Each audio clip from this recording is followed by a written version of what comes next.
الحمد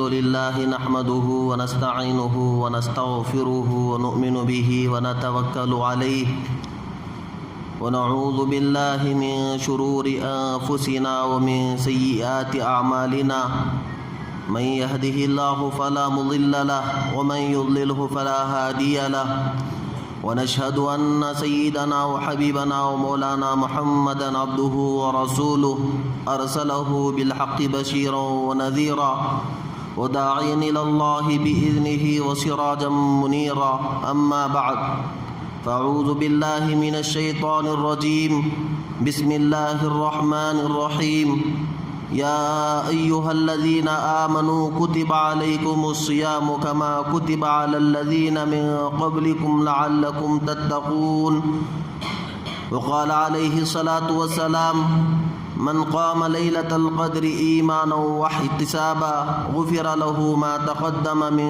ذنبه وما تأخر أو كما قال عليه الصلاة والسلام رب اشرح لي صدري ويسر لي أمري واحلل عقدة من لساني يفقهوا قولي سبحانك لا علم لنا إلا ما علمتنا إنك أنت العزيز الحكيم۔ آگاہ اپنی موت سے کوئی بشر نہیں، آگاہ اپنی موت سے کوئی بشر نہیں، سامع 100 برس کا ہے پل کی خبر نہیں۔ محترم بھائیو بزرگوں، اللہ پاک کا ہم تمام پر بے انتہا فضل و انعام ہوا کہ اللہ رب العزت نے ہم تمام کو رمضان المبارک جیسا بابرکت مہینہ عطا فرمایا، اور یہ بابرکت مہینہ ہماری اپنی زندگیوں میں اللہ پاک کی رحمتوں کو، اس کی بخششوں کو، اس کی عنایتوں کو اور اللہ پاک کے فضل و انعام کو لے کے ہم تمام کے درمیان میں آیا۔ جس مقدس مہینے کے بارے میں سرکار کونین علیہ الصلاۃ والسلام نے حضرت جبرائیل علیہ الصلاۃ والسلام کی بدعا پر آمین فرمایا کہ ہلاک ہو جائیو وہ شخص جس نے رمضان کا مہینہ پائے اور اس کی بخشش کا سامان مہیا نہ ہو۔ تو ایسا بابرکت مہینہ ہم تمام کی زندگیوں میں آیا، اور دیکھتے ہی دیکھتے بڑی ہی غفلت لاپرواہی کے ساتھ ہم تمام کی زندگیوں سے اب رخصت ہونے کو ہے۔ تو اللہ پاک سے دعا فرمائے کہ اللہ پاک ہم تمام کی ٹوٹی پھوٹے اعمال کو قبول فرمائے، اور جو کچھ لغزشیں، کوتاہیاں، غفلتیں ہوئی، اللہ پاک اپنے لطف و کرم سے ہم تمام کو معاف فرما دے۔ خطبے کے اندر ایک آیت تلاوت کی گئی، آیت پاک کے اندر اللہ رب العزت تمام ایمان والوں کو خطاب کر رہے ہیں کہ ایمان والوں، رمضان کے روزے تمام ایمان والوں پہ فرض کیے گئے جیسا پچھلی امتوں کے اوپر بھی فرض کیے گئے تھے۔ اب یہ بھوکا پیاسا رکھنا، صبح سے شام تک انسان کی اپنی روزمرہ زندگی کی ٹائم کو چینج کرنا، اس کا اللہ رب العزت مقصد فرما رہے ہیں لعلکم تتقون، کہ رمضان کے مہینے سے اللہ رب العزت کی منشا یہ ہے کہ ہماری زندگیوں کے اندر خشیت الہی، اللہ رب العزت کا خوف ہماری اپنی عملی زندگیوں کے اندر پیدا ہو جائے۔ ایسا نہیں کہ صرف رمضان المبارک کا بابرکت مہینہ تھا تو ہم ہر کام کرنے سے پہلے آدمی سوچتا ہے، آدمی فکر کرتا ہے کہ رمضان کا مہینہ ہے، مجھ سے کوئی گناہ سرزد نہ ہو جائے۔ ہر کام کرنے سے پہلے آدمی سوچتا ہے کہ میرا دنیاوی کام کاج کچھ آگے پیچھے ہو تو ہو، لیکن پہلے اللہ کا حکم پورا ہو جائے۔ نماز کی فکر، قرآن پاک کی تلاوت کی فکر، تراویح کی فکر، یوں سارے دن انسان ایک ہی چیز اور ایک ہی فکر میں رہتا ہے کہ آج میں کیسے اللہ کے سارے احکام کو پورا کر لوں اور میری زندگی سے کوئی اللہ کا حکم نہ ٹوٹے، پیارے نبی علیہ الصلاۃ والسلام کی سنت نہ چھوٹے، اس کی آدمی سارا رمضان المبارک کوشش کرتا ہے۔ تو اللہ رب العزت چاہ رہے ہیں کہ یہ کوشش، یہ تربیت سال کے 11 مہینوں کے اندر آ جائے، لعلکم تتقون، کہ ہم زندگی کے اندر تقوی پرہیزگاری کے ساتھ اپنی زندگیوں کو گزاریں۔ آج دھیرے دھیرے ہماری اپنی عملی زندگیوں کے سے دھیرے دھیرے خدا کا خوف ہماری زندگیوں سے نکل رہا ہے۔ اب تقوی کے اوپر اللہ پاک کے کیا انعامات ہیں، وَمَن يَتَّقِ اللَّهَ يَجْعَلْ لَهُ مَخْرَجًا وَيَرْزُقْهُ مِنْ حَيْثُ لَا يَحْتَسِبُ، اللہ کہہ رہے ہیں تقوی اختیار کریں گے تو اللہ روزی میں برکت دیں گے. تقوی اختیار کریں گے اللہ زندگی میں برکت دیں گے. تقوی اختیار کریں گے اللہ کہہ رہے ہیں میں اپنی رضامندی دوں گا. تقوی اختیار کریں گے اللہ رب العزت کی خوشنودی ملے گی. الغرض تقوی کی بنیاد کے اوپر اللہ پاک ہمیشہ کی کامیابی کا فیصلہ فرمائیں گے. اور اللہ نے قرآن میں یہی ضابطہ یہی اصول مقرر فرمایا ان اکرمکم عند اللہ اتقاکم کہ تمہارے تمام لوگوں میں اللہ کے یہاں معزز اور سب سے زیادہ عزت دار آدمی وہ ہے جو تقوی کے اعتبار سے اونچا ہو. حضرت بلال حبشی رضی اللہ تعالیٰ عنہ انتہائی کالے کلوٹے صحابی تھے. روایتوں میں آتا ہے اتنے کالے کلوٹے تھے حضرت بلال حبشی رضی اللہ تعالیٰ عنہ کے ہونٹ وہ ایسے لٹکے ہوئے تھے. شکل کے اعتبار سے انتہائی کالے تھے. لیکن حضرت عمر فاروق رضی اللہ تعالیٰ عنہ اپنے دور خلافت میں جب حضرت بلال حبشی رضی اللہ تعالیٰ عنہ کو دیکھتے تو احترام سے کھڑے ہو جاتے اور کہتے سیدنا بلال ہمارے آقا حضرت بلال یہاں سے گزر رہے ہیں. سرکار کونین علیہ الصلاۃ والسلام خود حدیث کے اندر ارشاد فرما رہے ہیں جنت میں جب داخل ہوں گا داخل ہوتے وقت میں میری اونٹ کے نکیل کو پکڑ کے لے جانے والے صحابی کا نام بلال ہے. وہ بلال حبشی رضی اللہ تعالیٰ عنہ خاندانی اعتبار سے کوئی حیثیت والے نہیں تھے. حبشہ کے رہنے والے غلام لوگ ان کے اوپر ظلم و ستم کے پہاڑ توڑا کرتے تھے. مکے کی گرم ریت پہ ان کو گھسیٹا جاتا تھا لیکن ان کی زبان سے احد احد کے نعرے لگتے تھے. ان کی زندگی کے اندر اللہ کی محبت رسول پاک صلی اللہ علیہ وسلم کی محبت اتنی زیادہ تھی جس کی وجہ سے اللہ رب العزت نے حضرت بلال حبشی رضی اللہ تعالیٰ عنہ کو یہ مقام دیا. اس کے برخلاف ابو لہب انتہائی خوبصورت شکل صورت کے اعتبار سے انتہائی خوبصورت تھا اور خاندانی اعتبار سے قبیلہ قریش اللہ کے پیارے نبی علیہ الصلاۃ والسلام کے خاندان والا. اس کی زندگی کے اندر تقوی اس کی زندگی کے اندر اللہ کے پیارے نبی علیہ الصلاۃ والسلام پہ ایمان نہیں لایا تو اللہ رب العزت نے اس کی ہلاکت کا اعلان قرآن میں فرمایا تبت یدا ابی لہب. قیامت تک آنے والے سارے انسان اس کے اوپر لعنتیں بھیجتے ہیں. اللہ نے خود اللہ کے پیارے نبی علیہ الصلاۃ والسلام کے دور میں صحابہ کے درمیان میں ایسے واقعات ایسی مثالیں رکھی تو صحابہ وہ آپس میں ایک دوسرے کا اکرام کرنے والے آپس میں ایک دوسرے کے حقوق کا خیال رکھنے والے تھے. آج ہم اپنی زندگیوں کے اندر دیکھیں ایمانی سطح دن بدن گھٹ رہی ہے. اللہ کے حکام چھوٹ رہے ہیں اللہ کے پیارے نبی علیہ الصلاۃ والسلام کی سنتیں چھوٹ رہے ہیں لیکن ہماری زندگی کے اندر احساس نہیں ہے. حضرت بلال حبشی رضی اللہ تعالیٰ عنہ ہی کا واقعہ حضرت ابو ذر غفاری رضی اللہ تعالیٰ عنہ بیان فرماتے ہیں. حضرت ابو ذر غفاری رضی اللہ تعالیٰ عنہ ایک مرتبہ کہیں گزر رہے تھے ان سے کوئی غلطی سرزد ہو گئی تو حضرت بلال حبشی رضی اللہ تعالیٰ عنہ نے ان کو بتلایا کہ اللہ کے پیارے نبی علیہ الصلاۃ والسلام کا عمل اس سلسلے میں ایسا تھا تو حضرت ابو ذر غفاری رضی اللہ تعالیٰ عنہ کی زبان سے نکل گیا اب کالی عورت کا بیٹا ہم کو دین سکھائے گا. اب کالی کلوٹی عورت کا لڑکا اب ہم کو دین سکھائے گا. حضرت ابو ذر غفاری رضی اللہ تعالیٰ عنہ کی زبان میں مبارک سے بات نکل گئی. حضرت بلال حبشی رضی اللہ تعالیٰ عنہ کا دل ٹوٹ گیا. حضرت بلال حبشی رضی اللہ تعالیٰ عنہ نے کہا اب میں اس معاملے کی شکایت تو لے کے اللہ کے پیارے نبی کے دربار میں جاؤں گا. میں اس معاملے کی شکایت کو لے کے حضرت حضور اکرم صلی اللہ علیہ وسلم کے دربار میں جاؤں گا. حضرت بلال حبشی رضی اللہ تعالیٰ عنہ اللہ کے پیارے نبی علیہ الصلاۃ والسلام کے دربار میں حاضر ہوئے اور سارا معاملہ بیان کیا.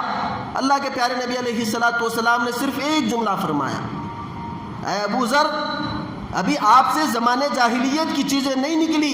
آگے اللہ کے پیارے نبی صلی اللہ علیہ وسلم دوسرا جملہ فرماتے اس سے پہلے ابو ذر غفاری رضی اللہ تعالیٰ عنہ کی چیخیں نکل گئی باہر نکل گئے. باہر نکل کے مٹی کے اندر اپنے داڑھی مبارک کو، اپنے چہرے کو مٹی کے اندر سارا کا سارا دھول مٹی کے اندر مل کے اپنے چہرے کو حضرت بلال حبشی رضی اللہ تعالیٰ عنہ کے قدموں میں رکھ دیا کہ مجھ سے اتنا بڑا گناہ سرزد ہو گیا کہ میں ایک صحابی رسول اللہ کے پیارے نبی علیہ الصلوۃ والسلام کے امتی کو میں نے تانا دیا، اس کی دل آزاری کی، اس کے دل کو ٹھیس پہنچائی۔ اب میرے گناہ کی تلافی تو یہ ہے کہ حضرت بلال حبشی رضی اللہ تعالیٰ عنہ اب اپنے قدم مبارک سے میرے چہرے کو رونتے ہوئے اللہ کے پیارے نبی کے دربار میں جائیں۔ وہاں بھی حضرت بلال حبشی رضی اللہ تعالیٰ عنہ وہ فوراً اللہ کے پیارے نبی علیہ الصلوۃ والسلام کے چہیتے صحابی تھے، انہوں نے کہا بلال کی یہ جرت نہیں ہو سکتی کہ جو سر اللہ کے دربار میں جھکے اس سر کے اوپر قدم کو رکھ دے۔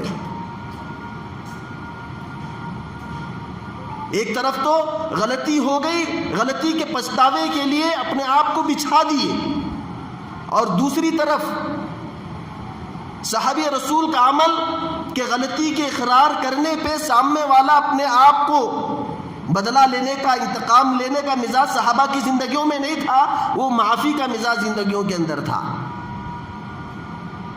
آج ہم ذرا اس واقعے کی روشنی میں آج ہم اپنی زندگیوں کے اندر غور و خوض کر کے دیکھیں، بہت ہی افسوس اور افسوس کے ساتھ کہنا پڑ رہا ہے کہ آج ہم نے عبادات والا دین، نماز، روزہ، حج، زکوٰۃ، یہ والا دین علماء دین سے سیکھتے ہیں اور اس کے مطابق عمل کرنے کی کوشش کرتے ہیں۔ نماز کا مسئلہ آ جائے، لوگ نماز کے مسائل پوچھ کے عمل کرتے ہیں۔ نماز میں ہاتھ کہاں باندھے، رکوع میں نگاہ کہاں ہو، سجدے میں نگاہ کہاں ہو، کیا کیا دعائیں پڑھی جائیں گی، انگلی کیسے اٹھانا ہے، کتنی لمبی دعا مانگنی ہے، روزے میں کیا کام کر سکتے ہیں، کیا کام نہیں کر سکتے، حج کرنے میں کیا کیا عمل کرنا ہے، کیا کیا عمل نہیں کرنا ہے۔ عبادات کے معاملے میں لوگ بہت چوکنا ہے، عبادات والا دین سیکھنے کی کوششیں کرتے ہیں، لیکن میرے محترم بھائیو بزرگوں، جو دین اللہ کے پیارے نبی علیہ الصلوۃ والسلام نے اور آپ کے پیارے صحابہ نے ہم کو سکھایا، دیگر شعبوں کا دین وہ ہم اپنی عملی زندگی میں سیکھنے کی جستجو نہیں ہے۔ کتنی سخت باتیں آج مبارک تاخرات ہے، اللہ کے پیارے نبی صلی اللہ علیہ وسلم کا فرمان ہے تاخراتیں ہوں، جب اللہ پاک آسمان دنیا کے اوپر آ کے عام معافی کا اعلان فرما رہے ہوں، ایسی مبارک راتوں میں بھی چند لوگوں کی بخششیں نہیں ہوتی۔ اب ایک طرف تو ہم اللہ کے گھر میں بیٹھ کے نفلی عبادات کرے، قرآن پاک کی تلاوت کرے، ذکر و اذکار کرے، اور دوسری طرف اللہ کے پیارے نبی علیہ الصلوۃ والسلام نے جن گناہوں کے بارے میں ہم کو متنبہ کیا، تنبیہ فرمائی کہ یہ بہت بڑے گناہ ہیں، ایسے بڑے گناہ ہیں اگر آدمی کی زندگی میں وہ گناہ ہوں گے تو آدمی کی عبادتیں قابل قبول نہیں ہوں گی۔ فرمایا عاق الوالدین، والدین کے نافرمانی، اتنا بڑا گناہ، اتنا بڑا شب قدر نصیب ہو جائے، شب قدر میں ساری رات آہوزاری کر لے، لیکن گھر میں ماں باپ ناراض ہے تو اللہ رب العزت شب قدر کی عبادت کو بھی قبول نہیں کریں گے۔ کتنا بڑا گناہ ہے، اس گناہ کو ہم گناہ ہی نہیں سمجھ رہے۔ گھر میں ماں باپ ہیں، ماں باپ سے جھڑک کے بات کرنا، ماں باپ کی بات کو ٹالنا، ماں باپ کے باتوں کے اندر ان کی کلام سے اپنی آواز کو اونچی رکھنا، ان کی نافرمانی کرنا، یہ معاشرے کا عام سے عام معمول بنتا جا رہا ہے۔ اللہ کے پیارے نبی صلی اللہ علیہ وسلم نے فرمایا الجنت تحت اقدام امہاتکم، ماں کے قدموں کے نیچے جنت۔ رضا الرب فی رضا الوالد، اللہ کی رضامندی، والد کی رضامندی میں۔ گھر میں ماں باپ خوش ہیں، اللہ راضی، گھر میں ماں باپ ناراض ہیں، اللہ ناراض ہو جائیں گے۔ تو اسی مقدس راتوں میں ہم تمام کو یہ چیزوں کے سلسلے میں بھی غور کرنے کی ضرورت ہے کہ ہم نمازوں کے ساتھ ساتھ، نفلی عبادات کے ساتھ ساتھ ہم اس پہلو پہ سوچیں کہ کیا ہم سے ہمارے والدین ناراض تو نہیں ہیں۔ دوسرا فرمایا رشتے ناتوں کو کاٹنے والا، رشتے ناتوں کو توڑنے والے کی آج کی رات میں بخشش نہیں ہے۔ جو دو واقعات بیان کیے گئے، صحابہ کی زندگی سے ہم کو سبق لینے کی ضرورت۔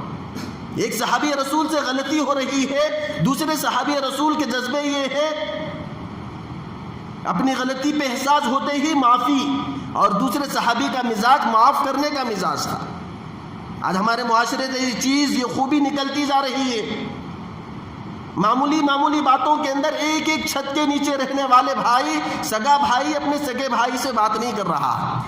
اللہ کے پیارے نبی صلی اللہ علیہ وسلم نے بہت سخت حدیث فرمائی، حدیث کو نوٹ فرمائیں اور عمل کی نیت سے سنیں۔ اللہ کے پیارے نبی علیہ الصلوۃ والسلام نے ارشاد فرمایا، دو ایمان والے بھائی کسی دنیاوی غرض کی وجہ سے اور کسی دنیاوی معاملات کی وجہ سے آپس میں بات چیت کو بند کر لیں اور دونوں کا بول چال بند ہو جائے اور اس کی مقدار 3 دن 3 رات سے بڑھ جائے، تو اللہ رب العزت ان کی کوئی عبادت قبول نہیں کر دیں گے جب تک کہ دونوں آپس میں صلح تصفیہ نہ کر لیں۔ کتنا گھر کی کہانی بن گئی، سالہ سال گزر گئے، مہینوں گزر گئے، معمولی بات کی ناراضگیاں وہ سالہ سال تک جا رہی ہیں۔ سگا بھائی اپنے سگے بھائی کی شادی میں نہیں آ رہا، سگے بھائی کے بچے کی شادی میں نہیں آ رہا، سگا بھائی اپنے سگے بھائی کے خون کا دشمن بنا ہوا ہے۔ رشتہ دار ایک دوسرے کے رشتہ ناتوں کو کاٹ کے سالہ سال تک ایک دوسرے کے گھروں میں جانا پسند نہیں کر رہے ہیں، اور اللہ کے گھر میں بیٹھ کے شب قدر کو تلاش کر کے مطمئن ہیں کہ الحمدللہ میں 5 تاخرات اہتمام سے عمل کر لیا، اور اللہ کے پیارے نبی کے اس فرمان کی طرف ہماری نگاہ نہیں ہے،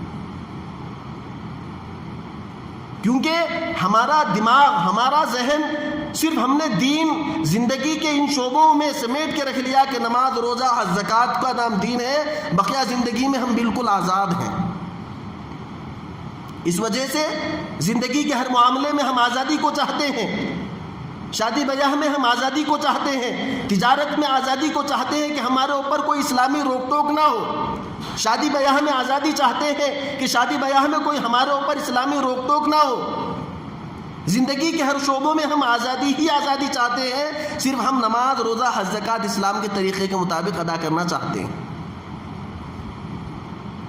اس کے لیے میرے محترم بھائی بزرگوں، ان مبارک راتوں میں بھی آج کی آخری تاخرات ہے، ہم تمام کو اس بات کی نیتیں تہیہ کرنا ہے کہ زندگی غفلتوں میں گزر رہی ہے۔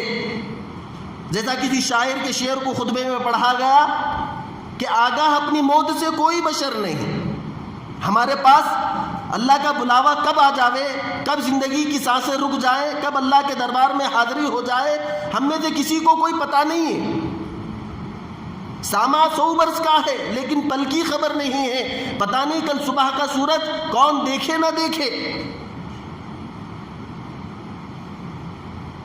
اس لیے ان راتوں میں اور رمضان کے گزرتے گزرتے ہم تمام کو اللہ کے سامنے اپنے گناہوں پہ توبہ و استغفار کرتے ہوئے آئندہ کی زندگی کے لیے نیتیں تہیہ کرنا ہے کہ ہم آئندہ کی زندگی کو اللہ کے حکموں کے مطابق گزاریں گے۔ شیطان اس سلسلے میں بھی بہت مغالطے میں رکھتا ہے کہ بھئی ابھی بڑھاپے میں ہم توبہ کر لیں گے، ریٹائرمنٹ کے بعد توبہ کریں گے، حج کرنے کے بعد توبہ کریں گے، بچی کی شادی کرنے کے بعد توبہ کریں گے، گھر بنا کے توبہ کریں گے، فلانا کام ہونے کے بعد میں ہم اللہ کے حکموں کے مطابق زندگی کو گزاریں گے۔ میرے محترم بھائیوں بزرگوں، زندگی توبہ کی مہلت نہیں دیتی۔ انسان ساری زندگی جیسے گناہوں میں گزارتے ہوئے زندگی کو گزار لے، عام طور سے یہی دیکھنے میں آتا ہے الا ماشاءاللہ کہ ساری زندگی جس گناہوں میں اور جن حرکتوں میں گزرتی ہے، موت بھی انہی حرکتوں کے اندر آتی ہے۔ ابھی ہمارے ہی محلے کا ایک واقعہ رمضان المبارک سے پہلے ایک صاحب نے سنایا، دل کو بڑی تکلیف ہوئی۔ ساری زندگی شراب نوشی میں گزر گئی، ناپ تول میں کمی تھی، شراب نوشی دوسرا گناہ، ساری زندگی اللہ کے حکموں کو توڑے، پیارے نبی کی سنتوں کو چھوڑے، عمر 60 سال سے زیادہ ہوئی، کوئی بیماری ان کو آ کے گھیر لی۔ اب ڈاکٹروں کے پاس لے گئے، ڈاکٹروں نے کہا لا علاج مرض ہے۔ اب آپ کے والد کی زندگی بمشکل 2 سے 3 مہینے زندگی ہے، اب اس کے آگے جو مقدر ہے اللہ کی مرضی ہے، لیکن بظاہر 2 سے 3 مہینے کی زندگی نظر آ رہی ہے۔ اب ان کو بلایا گیا، ان کے سامنے بات رکھی گئی، بھائی زندگی 60 سال گزار دی گناہوں، لیکن اللہ بڑے غفور و رحیم ہے، اللہ چاہ رہے ہیں بندہ ایک ندامت کے آنسو دربار میں ٹپکائے، اللہ سے اپنے تعلق کو جوڑ لے، اللہ سارے گناہوں کو معاف کر دیں گے۔ اب ان کے سامنے بات رکھی جا رہی ہے، بھائی آپ کے سامنے بڑی کٹھن منزل آنے والی ہے، اتنی کٹھن منزل ہے، وہ 2 گز زمین کا ٹکڑا مجھ سے آپ سے روزانہ پکار کے کہہ رہا ہے کیڑے مکوڑوں کا گھر، سام بچھوؤں کا گھر ہوں۔ اب ان کے سامنے یہ بات رکھی جا رہی ہے، ذرا وہ آخرت کی کٹھن منزل مجھے بھی جانا ہے، اب آپ کے سامنے بالکل نظر آ رہی ہے، میرے سامنے بھی وہ منزل ہے، ذرا اپنی زندگی کے اندر تبدیلی لا لیں۔ لیکن اللہ ہم تمام کو معاف فرمائے، ان کو توبہ کی توفیق اور مہلت نہیں مل رہی، وہ وہی غفلت والی زندگی میں خوش ہیں، ان کو وہ آخرت کی منزلوں سے بالکل لاپرواہ ہو کے زندگی گزار رہے ہیں، گویا ان کو موت کے بعد حساب و کتاب دینا ہی نہیں ہے۔ تو یہ شیطان کا کھلم کھلا ہم تمام کو دھوکہ ہے کہ توبہ کریں گے 60 سال کے بعد میں، توبہ کریں گے حج کرنے کے بعد میں، توبہ کریں گے بچیوں کی شادی ہونے کے بعد میں، توبہ کریں گے گھر بنانے کے بعد میں۔ یہ شیطان کا کھلم کھلا دھوکہ ہے۔ توبہ کے لیے کوئی وقت اور کوئی مہلت نہیں۔ اللہ جب ہم کو توفیق دے، کل نفس ذائقۃ الموت، موت کا مزہ ہر انسان کو چکھنا ہے، جب اللہ ہم کو توبہ کی توفیق دے دے، جب ہمارے دل میں یہ داعیہ پیدا ہو کہ اب ہم کو توبہ کرنا ہے، اسی وقت ہم کو توبہ کر لینی ہے۔ اللہ نے یہ مقدس راتیں دی، تو اب اس وقت ہم تمام کو یہ بات کا تہیہ نیت کرنی ہے کہ اب ہم انشاءاللہ پکی سچی توبہ کریں گے اور آئندہ زندگی اللہ کے حکموں کے مطابق گزاریں گے۔ اب توبہ کس کا نام ہے؟ توبہ نام ہے پچھلی زندگی پہ ندامت ہو، استغفار ہو، اور آئندہ زندگی کے لیے یہ عزائم ہو کہ آئندہ ہم ان گناہوں کو نہیں کریں گے، اس کا نام توبہ ہے۔ اس میں بھی ہماری کوتاہی یہ ہوتی ہے کہ ہم ایک کام تو کرتے ہیں، اے اللہ ہم نے بہت گناہ کی، ہم بہت گناہ کی، آپ کے حکموں کو توڑا، اللہ کے پیارے نبی کی سنتوں کو چھوڑا، اس سلسلے میں اللہ سے خوب گڑ گڑا کے مانگیں گے، لیکن دل میں دوسری کیفیت نہیں ہوتی کہ آئندہ زندگی ہم وہی رفتار بے ڈھنگی جو پہلے تھی اب بھی گزارنے کے ارادے ہوتے ہیں۔ اس کا نام توبہ نہیں ہے۔ توبہ اس کا نام ہے کہ آئندہ زندگی کے لیے عزائم ہو کہ ہم آئندہ زندگی بھی اللہ کے حکموں کے مطابق گزاریں گے۔ تو پھر اللہ پاک ایک ندامت کا آنسو ٹپک جائے، ایک سچی توبہ ہو جائے، اللہ سارے گناہوں کو معاف کر دیں گے۔ حضرت موسیٰ علیہ السلام کے دور میں بارش آسمان سے نہیں برس رہی تھی، لوگ بارش کے ایک ایک قطرے کے لیے، پانی کے ایک ایک قطرے کے لیے ترس رہے تھے، جانور، انسان، چرند پرند، سارے لوگ بارش کے ایک ایک پانی کے قطرے کو ترس رہے تھے۔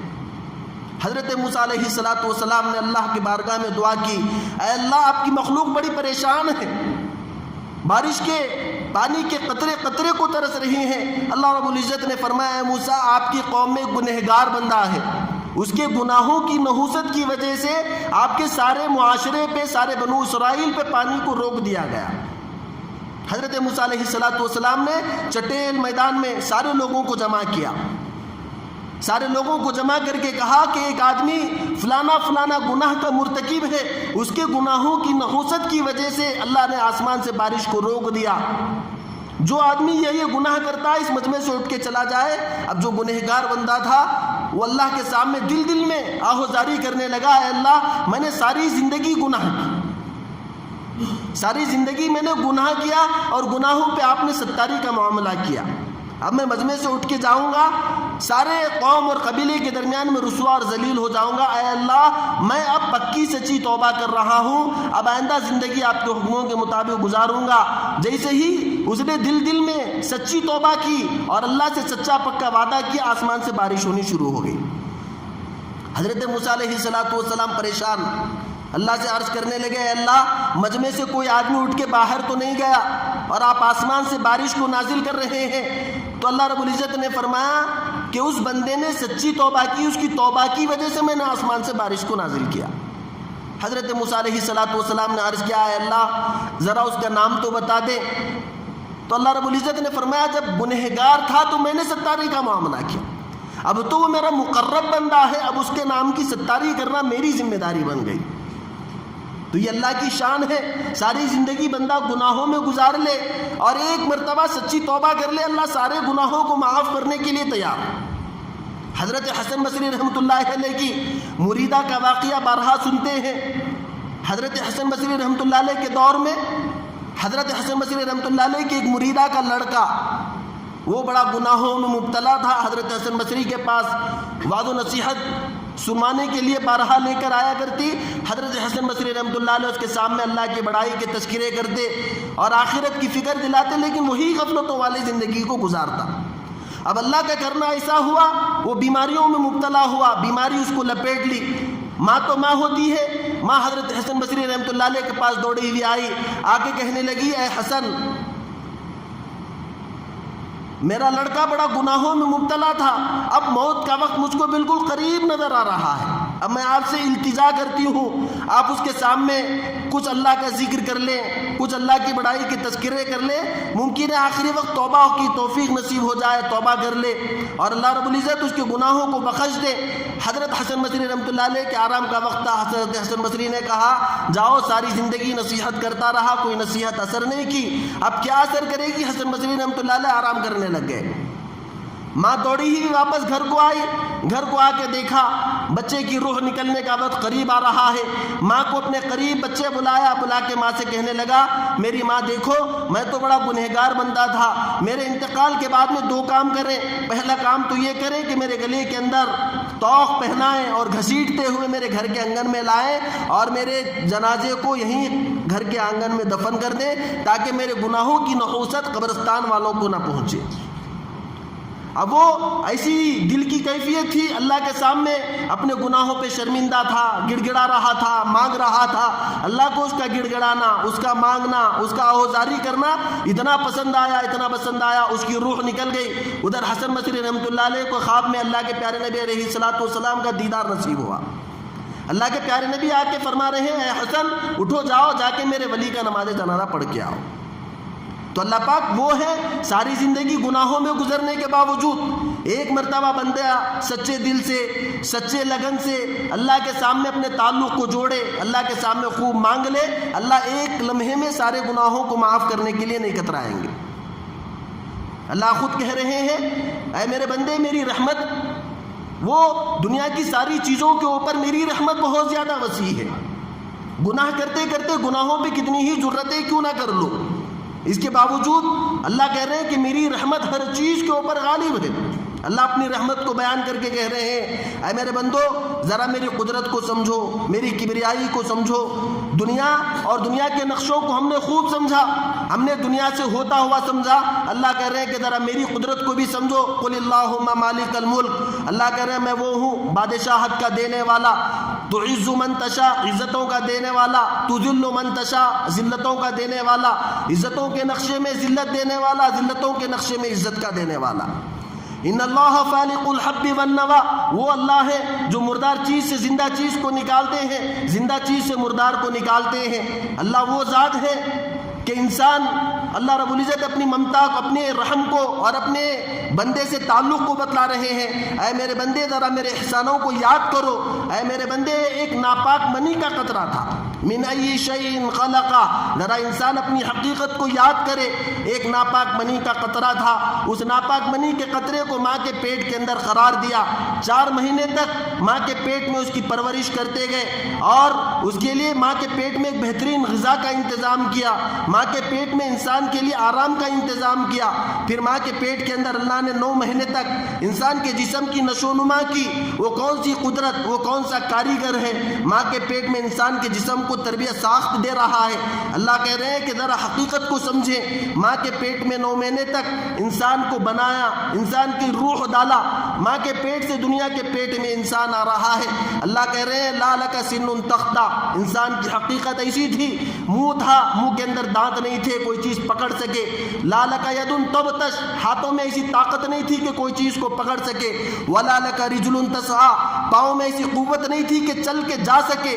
اللہ کہہ رہے ہیں ایسے وقت میں ماں کی چھاتی میں ممتا کو ڈالنے والی ذات اللہ کی قدرت ہے. پھر اللہ کہہ رہے ہیں موسم گرما ہے، گرما کے موسم میں ماں کی چھاتی سے ٹھنڈا ٹھنڈا دودھ اللہ نکالتے ہیں. سردی کا موسم ہے، ماں کی چھاتی سے گرم گرم دودھ کو نکالنے والی ذات اللہ کی ذات ہے. بچے کے آرام کے لیے اللہ پاک ماں کی چھاتی سے سردی کے موسم میں گرم گرم دودھ کو نکالتے ہیں، گرمی کے موسم میں ماں کی چھاتی سے ٹھنڈے دودھ کو نکالتے ہیں. یہ نکالنے والی ذات اللہ کی قدرت ہے. پھر اللہ کہہ رہے ہیں میں نے تجھ کو تھوڑی سی طاقت دی، تھوڑی سی قدرت دی، تھوڑا سا جوانی دی، تو تو گناہوں کے ذریعے میرے اوپر جرت کر رہا ہے۔ اے میرے وہ بندو جو گناہ کرتے کرتے اپنے آپ گناہوں سے تھک چکے ہو، میری رحمت ابھی بھی تمہارے لیے کھلی ہوئی ہے۔ وہ اللہ، وہ ہم تمام کی توبہ کے منتظر ہیں، شرط یہ ہے کہ ہم پکی سچی توبہ کریں اور توبہ اور استغفار والی زندگی کو گزاریں۔ ابھی رمضان کے چند لمحات باقی ہیں، تو رمضان کے جاتے ہی ہم صرف رمضانی مسلمان نہ بن جائیں، رمضان کے بعد بھی ہم اللہ کے احکاموں پہ مضبوطی سے جمے رہیں۔ یہی رمضان کا تقاضا تھا، یہی رمضان کا مطالبہ مجھ سے آپ سے ہے، اور یہی اللہ والے کہتے ہیں کہ رمضان کے مقبول ہونے کی علامت ہے کہ ایمان والا رمضان کے بعد اپنی زندگی کے اندر غور کرے۔ اگر رمضان کے بعد بھی دین پہ ہم پابند ہیں، اللہ کے حکموں پہ پابند ہیں، تو ہم سمجھ جائیں کہ ہمارا رمضان قبول ہو گیا۔ اس کے لیے اللہ رب العزت سے دعا فرمائے کہ اللہ پاک ہم میں سے ہر ایک کو کہنے سنے زیادہ عمل کی توفیق عطا فرمائے، اور رمضان المبارک کی برکات سے ہم میں سے ہر ایک کو مالا مال فرمائے، اور جو کچھ کمی کوتاہی ہوئی اللہ پاک ہم میں سے ہر ایک کو معاف فرمائے۔ آمین وآخر دعوانا ان الحمد للہ رب العالمین۔